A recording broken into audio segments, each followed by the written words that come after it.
예, 하나님의 말씀은 호세아 3장 1절부터 5절입니다. 3장이 참 짧죠. 5절로 되어져 있는데요. 호세 3장 1절부터 5절의 말씀 함께 봉독하시도록 하겠습니다. 여호와께서 내게 이르시되 이스라엘 자손이 다른 신을 섬기고 건포도 과자를 즐길지라도 여호와가 그들을 사랑하나니 너는 또 가서 타인의 사랑을 받아 음녀가 된 그 여자를 사랑하라 하시기로 내가 은 15개와 보리 한 호멜 반으로 나를 위하여 그를 사고 그에게 이르기를 너는 많은 날 동안 나와 함께 지내고 음행하지 말며 다른 남자를 따르지 말라. 나도 내게 그리하리라 하였노라. 이스라엘 자손들이 많은 날 동안 왕도 없고 지도자도 없고 제사도 없고 주상도 없고 에봇도 없고 드라빔도 없이 지내다가 그 후에 이스라엘 자손이 돌아와서 그들의 하나님 여호와와 그들의 왕 다윗을 찾고 마지막 날에는 여호와를 경외함으로 여호와와 그의 은총으로 나아가리라. 아멘.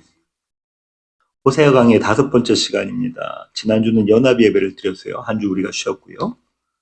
오늘 호세아 강의 5번째 시간인데요. 호세아 3장 1절부터 5절의 말씀을 갖고 나도 내게 그리하리라 라는 제목으로 함께 나누기를 원합니다. 영화나 드라마 좋아하십니까? 네. 아시다시피 저와 아내는 무척 좋아합니다. 제가 중고등학교 때는요. 아내도 마찬가지고요. 중간고사나 기말고사가 끝나는 날에는 학생 단체 관람 영화를 보곤 했습니다. 지방에서는 영화도 마음대로 볼 수 없었던 때였으니까요. 얼마나 좋았겠습니까? 그 단체 영화 관람을 할 때. 그런데 문제는요. 다니고 있는 학교만 그 영화 관람을 하는 것이 아니라 주변에 있는 대부분의 학교들이 그 영화를 단체로 관람합니다. 그러니 자리 잡기가 쉽지 않은 거죠.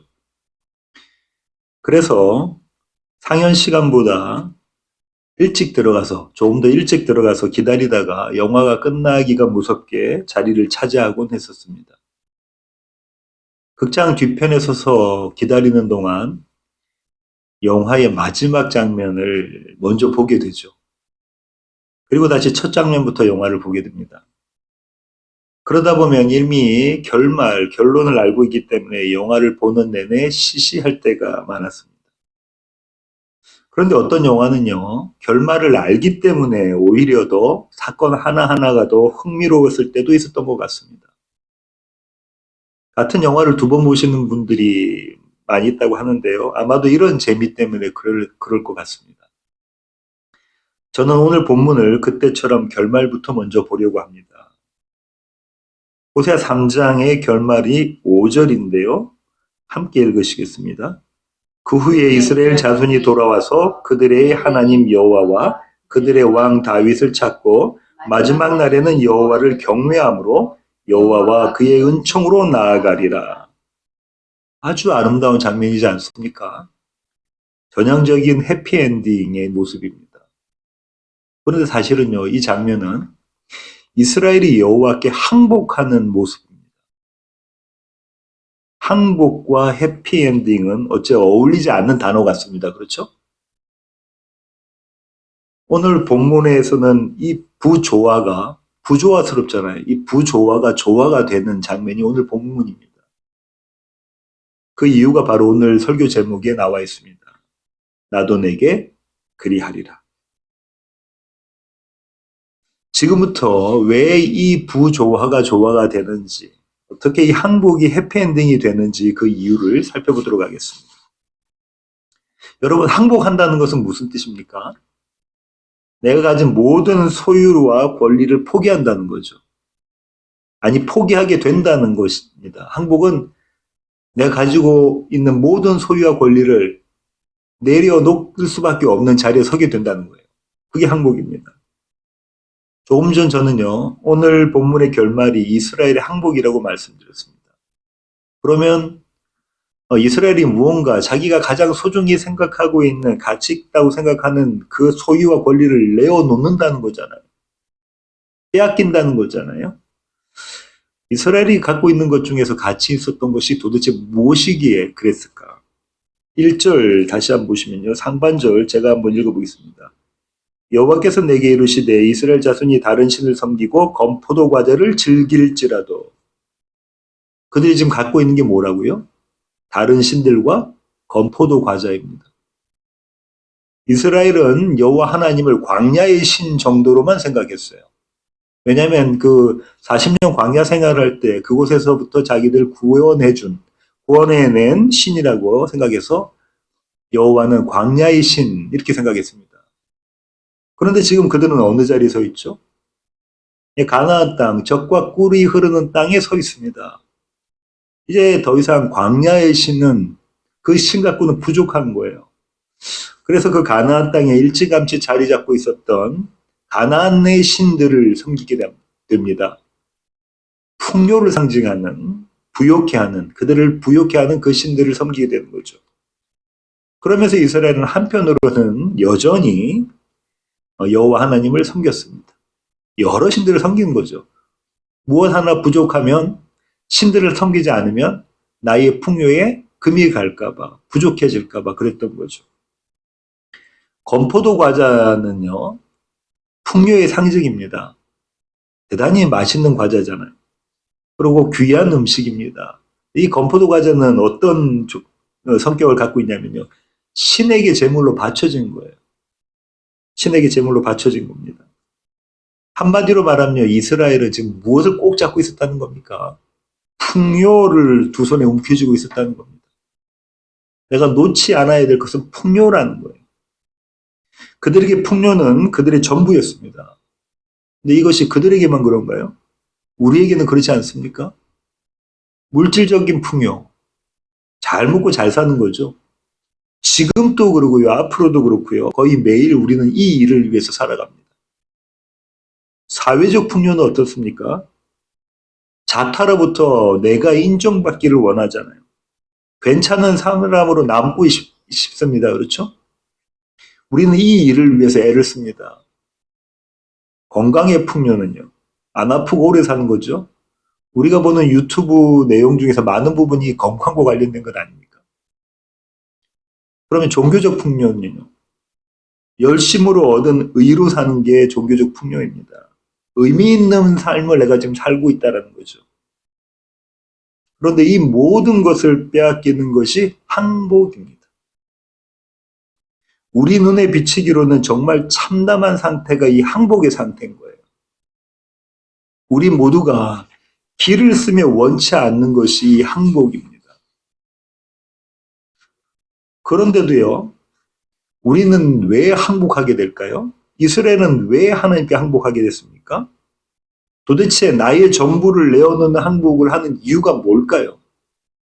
그것은 승산 없는 싸움이라는 것을 알았기 때문입니다. 내가 지금 하고 있는 이 전쟁에서 내가 분명히 질 것을 알기 때문에 항복하는 거예요. 이길만 하면 항복하지 않습니다. 한번 싸워볼만 하면 항복하지 않아요. 반드시 내가 질 것을 알 때, 100% 나는 이 싸움에서 진다는 것을 알 때에, 그때에 항복합니다. 도저히 상대방은 이길 수 없으니까요. 그래서 나는 이제 당신에게 속했습니다. 당신이 하고자 하는 대로 나에게 하십시오. 그렇게 두 손을 드는 것이 항복입니다. 오늘 본문은요, 하나님께서 이스라엘을 항복시키신다는 얘기인 거예요. 어떤 방법으로 항복시키시는가, 그 방법을 소개하고 있는데요.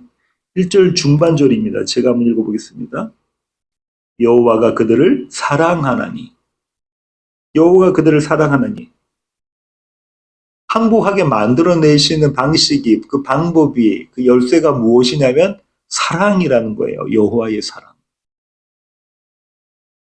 이스라엘이 하나님께 두 손 들고 나오는 이유는 그분의 사랑 때문입니다. 이 대단히 파워풀한 사랑이지 않습니까? 상대방을 항복하게 만드는 것이 사랑이라니까요. 정말로 파워풀한 것이 사랑입니다. 하나님은 이 사랑을 호세아에게 소개하십니다.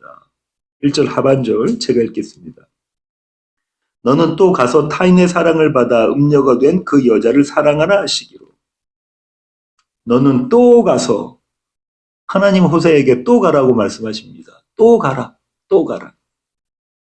또 가서 타인의 사랑을 받아 음녀가 된 그 여자를, 그 여자는 누구냐면요. 다른 여자도 아닙니다. 옆집 여자도 아니에요. 나의 아내예요. 그 나의 아내가, 내 아내가 다른 남자의 사랑을 받아서 음녀가 됐어요. 나를 떠나 외간 남자와 사랑을 나누는 그 여자, 그 아내를 사랑하라 하신 거예요.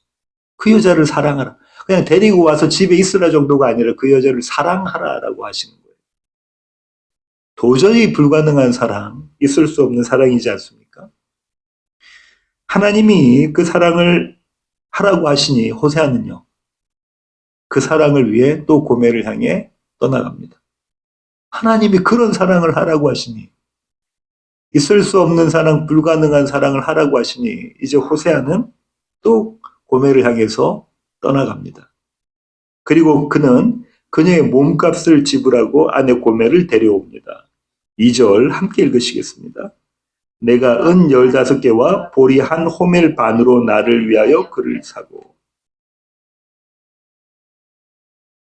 성경에는요, 종의 몸값을 은 30세겔이라고 밝혀주고 있습니다. 출애굽기 21장 32절 한 목소리로 읽으시겠습니다.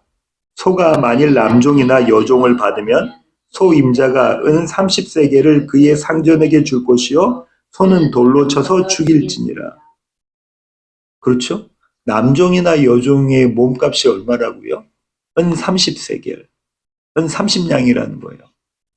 그런데 왜 고멜의 몸값은 이 30냥이 아니고 15냥이었을까요?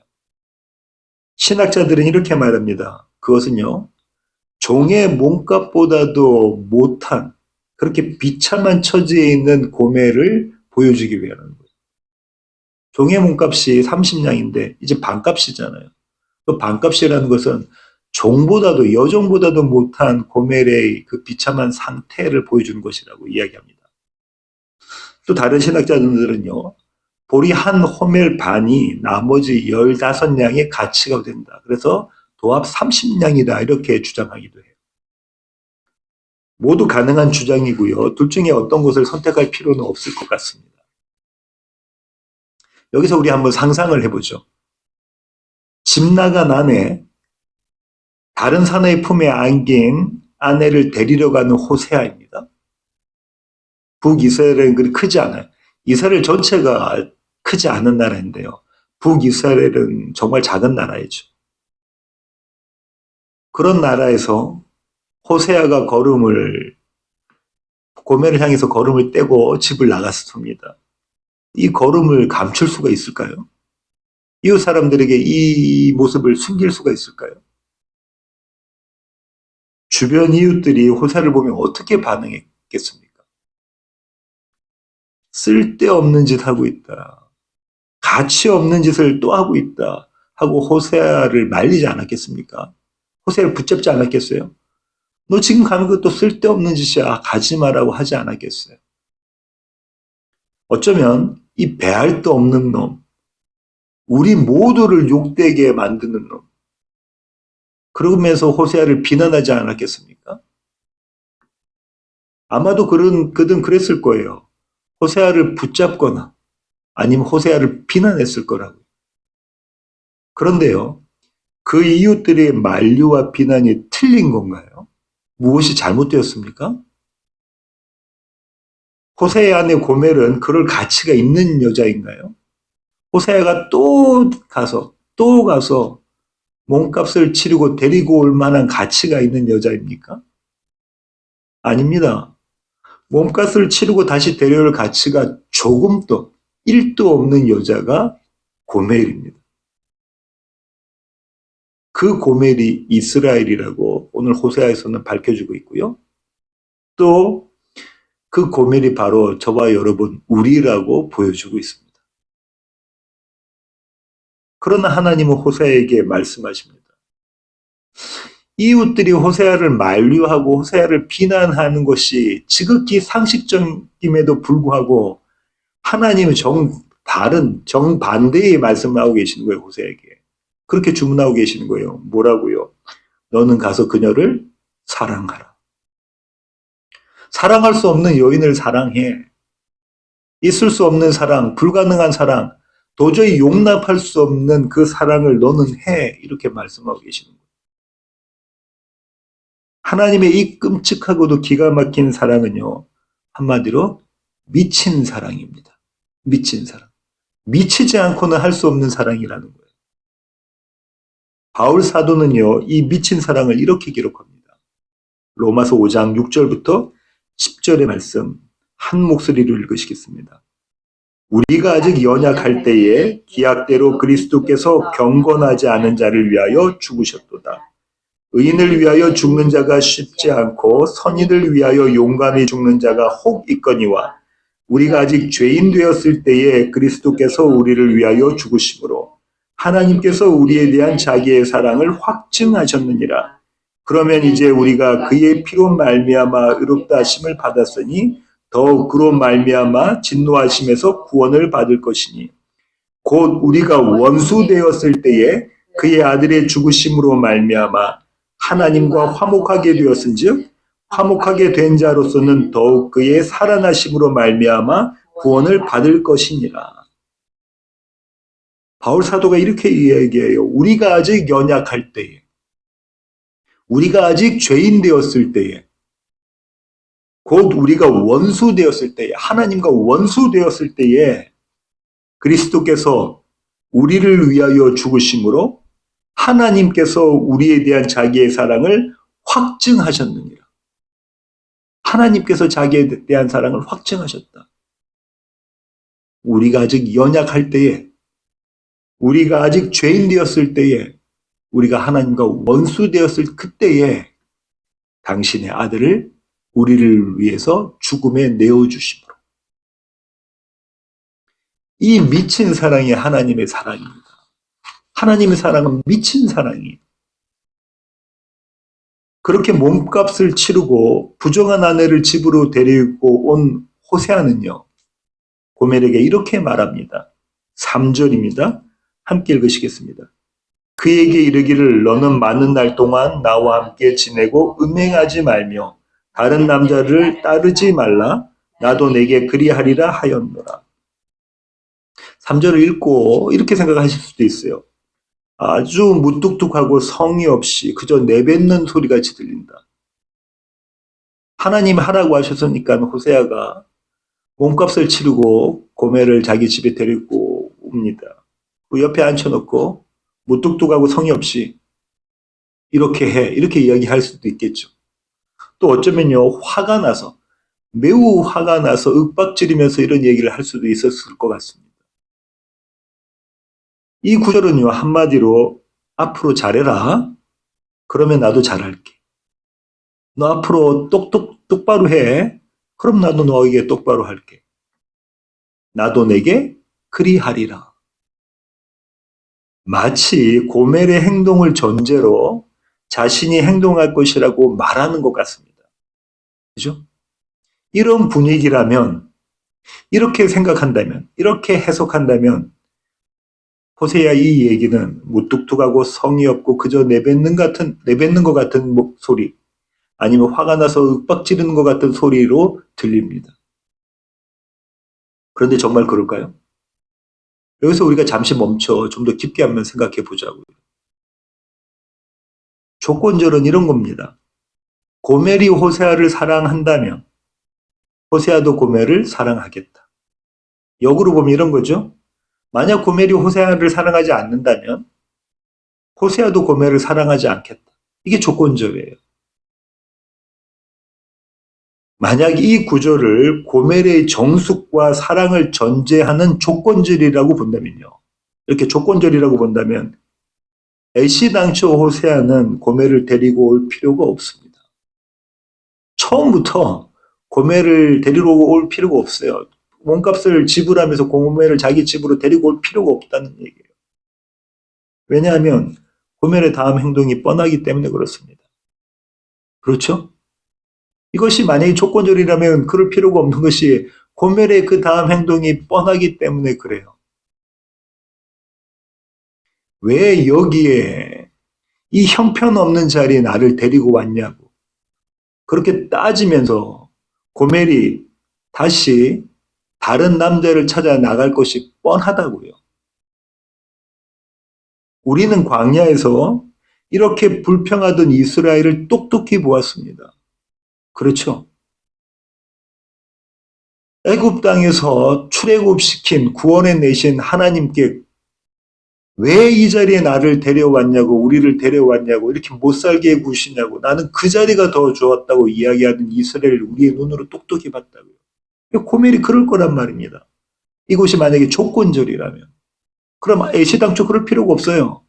고멜을 데리고 올 필요가 없습니다. 몸값을 지불하면서 데리고 올 필요가 없는 거예요.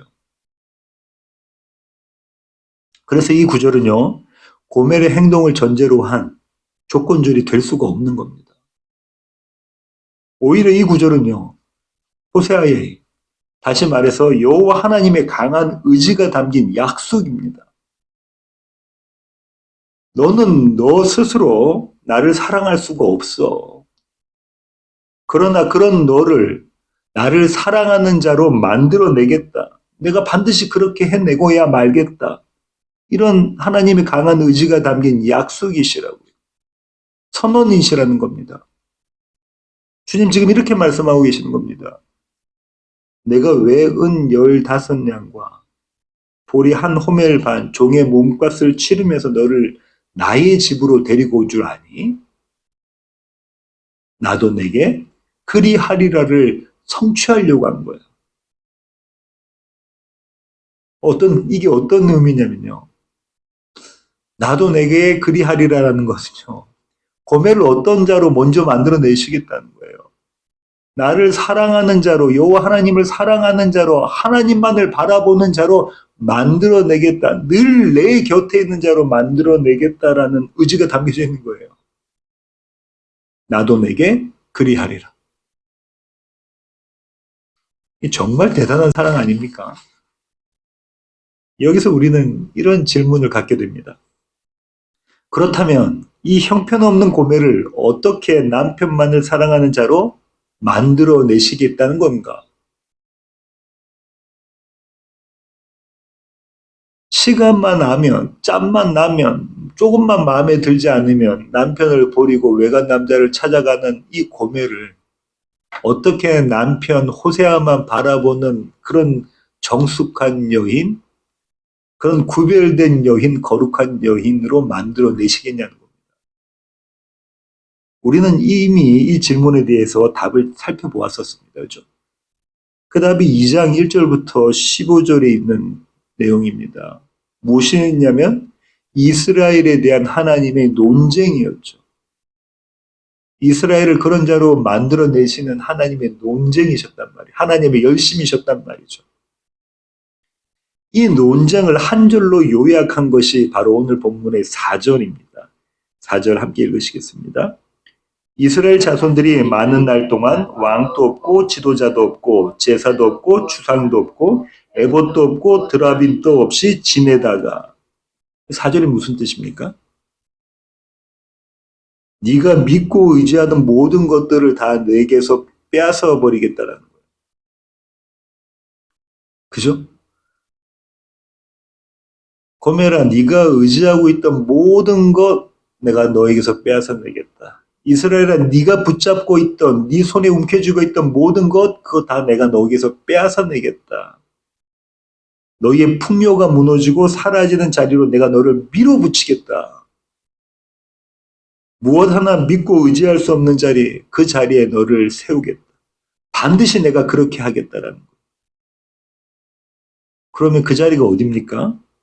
십자가입니다.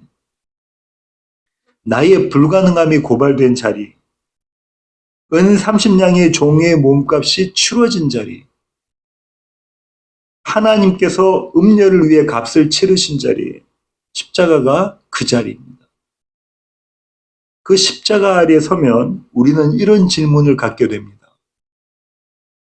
내가 정말 십자가에 달려 죽을 만한 죄인인가? 하나님을 모르는 것이, 내 마음대로 사는 것이 성경은 죄라고 했는데 그렇게 그분과 원수된 것이 내가 죽을 만한 죄인가? 정말 하나님이 나를 위해서 죽으셔야 할 정도로 큰 죄를 내가 지었는가? 십자가 아래에 서면 그리고 십자가를 바라보면 이런 질문을 하게 되어져 있어요. 왕과 지도자가 있고 제사와 주상이 있고 애복과 드라빔이 있는 자들은 이런 질문을 던지지 않습니다. 왜냐하면 지금 풍요롭거든요. 자기가 원하고 있는, 자기가 소원하고 있는 거 모두 다 손에 쥐었거든요. 그러니까 십자가 아래서 이런 질문을 던질 필요가 없어요. 그런데요, 어느 날 자신의 삶에서 풍요를 빼앗긴 자들은요, 자신의 삶에서 자신이 가장 소중하다고 생각하고 있는 이 모든 풍요들을 빼앗긴 자들은요, 반드시 이 질문을 하게 됩니다. 그리고 이 질문에 대해서 대답을 찾게 됩니다. 누가복음 18장 13절의 말씀입니다. 함께 읽으시겠습니다. 세리는 멀리 서서 감히 눈을 들어 하늘을 쳐다보지도 못하고 다만 가슴을 치며 이르되 하나님이여 불쌍히 여기소서 나는 죄인으로소이다 하였느니라. 하늘을 바로 감히 쳐다보지도 못하고 고개를 숙이고 자기 가슴을 치는 이 세리는요, 자신의 삶 속에서 풍요를 잃어버린 자입니다. 비록 돈은 많이 가지고 있어요. 재물은 많이 갖고 있지만 그는 그의 삶에서 풍요를 잃어버린 자예요. 그 자는요, 십자가 아래에서 내가 정말 죄인이 맞나라는 질문을 던지고요. 그 질문에 대한 대답도 찾습니다. 내가 정말 죄인이구나. 그렇게 나의 십자가를 경험한 자라야만 빈 무덤의 생명이 다가옵니다. 십자가 없는 빈 무덤은 없어요. 사망 없는 부활은 없습니다. 사망하지 않았는데 어떻게 다시 살아납니까? 그렇죠? 반드시 십자가를 경험한 자야만 빈 무덤의 생명을 경험할 수 있는 겁니다. 5절 보실까요? 상반절까지만 읽겠습니다. 그 후에 이스라엘 자손이 돌아와서 그들의 하나님 여호와와 그들의 왕 다윗을 찾고, 하나님께서 말씀하시는 이 그들의 왕 다윗은요, 예수 그리스도세요. 성경은요, 이 다윗 왕이 예수 그리스도라고 명확히 밝히고 있습니다. 예레미야 23장 5절 함께 읽으시겠습니다. 여호와의 말씀이니라 보라 때가 이르리니 내가 다윗에게 한 의로운 가지를 일으킬 것이라 그가 왕이 되어 지혜롭게 다스리며 세상에서 정의와 공의를 행할 것이며. 에스겔 34장 23절부터 24절 읽으시겠습니다. 내가 한 목자를 그들 위에 세워 먹이게 하리니 그는 내 종 다윗이라. 그가 그들을 먹이고 그들의 목자가 될지라. 나 여호와는 그들의 하나님이 되고 내 종 다윗은 그들 중에 왕이 되리라. 나 여호와의 말이니라.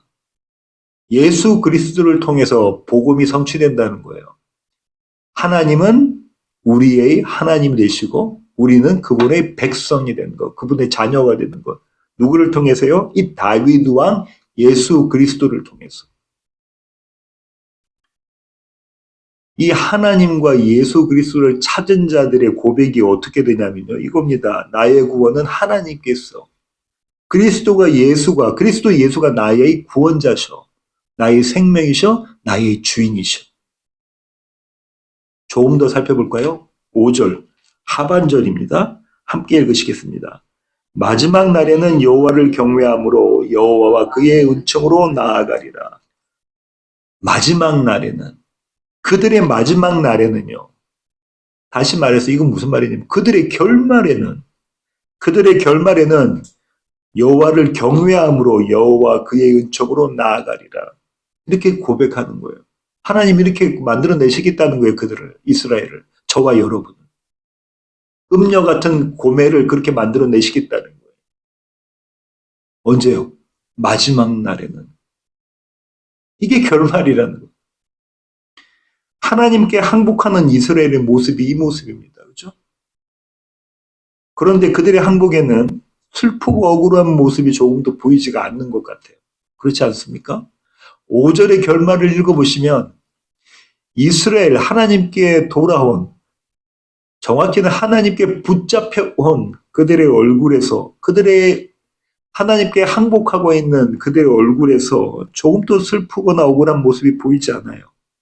오히려 두 손을 든 그들의 얼굴에는요, 기쁨과 감사가 가득한 모습이지 않습니까? 도대체 그들에게 무슨 일이 일어난 겁니까? 이 역설적인 항복, 이 역설적 항복의 이유는요, 그들이 그토록 소중히 여겼던 풍요, 그죠? 세상의 풍요. 그들이 그렇게 소중히 여겼던 모든 세상의 풍요, 그 풍요와는 비교할 수 없는 참 풍요를 그들이 경험했기 때문에 그래요. 그들이 맛을 보았기 때문에 그렇습니다.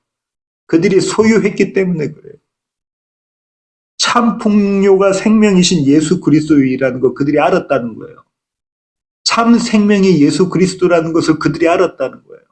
이제 더 이상 목마르지 않다는 것을 그들이 경험했다는 겁니다. 그들은 잠시라도 그 풍요를 빼앗기지 않을 것입니다. 그렇게요. 항복과 해피엔딩이 도대체가 어울리지 않을 것 같은 이 두 단어가 하나가 됩니다. 부조화가 조화로 이루어지는 거예요. 그렇게 무엇이 성취됐냐면요. 나도 내게 그리하리라가 성취됩니다. 3절 다시 보실까요? 함께 읽으시겠습니다. 그에게 이르기를 너는 많은 날 동안 나와 함께 지내고 음행하지 말며 다른 남자를 따르지 말라. 나도 내게 그리하리라. 하나님이 지금 그렇게 이야기하시는 거예요. 호세의 입술을 빌어서 고멜인 이스라엘과 저와 여러분에게. 나도 내게 그리하리라. 그렇게 하겠다는 거예요. 네가 하는 대로. 네가 나를 그렇게 사랑하는 것처럼 나도 너에게 그렇게 하겠다. 이 사랑의 시작은 하나님의 미친 사랑이 있었습니다. 하나님의 기가 막힌 사랑. 오늘 설교의 결론을 맺겠습니다. 우리는 우리의 인생의 결말을 아는 자들이에요. 미리 끝을 본 자들이 저와 여러분입니다. 결말을 아는 자들은요, 우리 앞에 펼쳐지는 오늘을 다르게 봅니다. 결말을 모르는 자와 똑같을 수가 없어요. 저와 여러분은 이미 결말을 아는 자들이기 때문에 우리 앞에 펼쳐지는 오늘, 지금 이 시간을 다르게 봅니다. 오늘을 어떻게 살아야 할지를 안다는 거예요. 그런 자들은요, 기대할 수 없는 그런 자리, 그런 상황, 그런 형편 속에서도 소망할 수 있고요. 그런 자들은요, 용서할 수 없고 미워할 수밖에 없는 그런 자들을 사랑하고 용서할 수 있는 겁니다. 왜냐하면요, 오늘이 바로 나도 내게 그리하리라의 사랑이 쏟아지는 그날이기 때문에 그렇습니다. 오늘이 어떤 날이라고요? 나도 내게 그리하리라의 그 미친 사랑이 쏟아지는 날이라고. 하나님의 이 엄청난 미친 사랑이 퍼부어지는 날, 오늘. 이 오늘이 저와 여러분의 오늘입니다. 이 사랑으로 저와 여러분은 2023년 한 해를 감사했고요. 또 다가오는 2024년 한 해를 감사할 것입니다. 그렇게 하나님 앞에 두 손 들고 항복하면서도 우리의 입술가에는 웃음이 떠나지 않을 것입니다. 왜냐하면 참 풍요, 참 생명이 그 안에 있기 때문입니다. 이 사랑으로 살아가시는 시애틀 예수원교회 모든 교회 가족 되시길 원합니다. 기도하겠습니다. 주님, 그렇습니다. 하나님, 우리는 하나님을 사랑할 수 없는 자들이었습니다. 그러나 이런 우리를 나도 내게 그리하리라라는 하나님의 사랑이, 하나님의 열심이, 하나님의 그 강인한 의지가 우리를 하나님을 사랑하는 자들로 마침내 만들어내십니다. 하나님, 이것이 은혜입니다. 날마다 날마다 오늘 하루를 살아가면서 이 하나님의 미친 사랑을 경험하며 한 분 하나님을 예배하는 자들로 하나님 우리 모두를 세워주시옵소서. 오직 그리스도 예수 안에 있는 생명을 누리며 그 생명으로 기쁘고 즐거워하는 자들로 우리를 그렇게 주님 앞에 세워주시기를 원합니다. 이제는 우리 주 예수 그리스도의 놀라우신 구원의 은혜와 하늘 아버지의 크고 극진하신 사랑과 우리 안에 내주하셔서 우리로 하여금 나도 내게 그리하리라의 사랑을 경험하게 만들어내시는 성령님의 충만하심, 이제 주님 앞에 머리 숙인 시애틀 예수한교회 모든 교회 가족 머리 위에 이제로부터 영원토록 함께 하시기를 예수 그리스도의 귀하신 이름으로 간절히 축원하옵나이다. 아멘.